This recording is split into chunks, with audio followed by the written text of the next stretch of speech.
এই রাধে রাধে সকলকে। ভালোবাসার দিনে বরের কাছ থেকে কি কি উপহার পেলাম সেটাই তোমাদের সাথে ভাবলাম একটু শেয়ার করি। আমি অনেকগুলো উপহার পেয়েছি, সবগুলো ডিটেলসে বলতে গেলে অনেকটা ভিডিও বড় হয়ে যাবে, তাই ভিডিওর স্পিডটা বাড়িয়ে দিয়ে তোমাদের সাথে শেয়ার করে নিচ্ছি। তোমরা যারা আমার ভিডিও দেখো, ভালো লাগলে লাইক কমেন্ট সাবস্ক্রাইব করে দিও। এমনিতে ভালোবাসার কোনো দিন হয় না, ভালোবাসা যদি থাকে তাহলে পুরো সপ্তাহ, পুরো মাস, পুরো বছরটাই ভালোবাসার দিন। তো আমার আর আমার হাজব্যান্ডের সম্পর্কটা ঠিক তেমনই। তবু সে আজকে আমার জন্য এগুলো আয়োজন করেছিল। প্রথমেই সে আমাকে একটা ড্রেস দিয়েছে ইয়েলো কালারে, সেটা আমি তোমাদেরকে দেখালাম।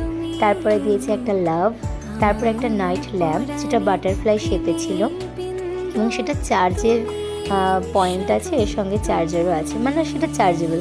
তো এরপরে দিয়েছিল সব থেকে প্রিয় আমার যেটা লেগেছে, সেটা হচ্ছে আমার রাধা মাধবকে।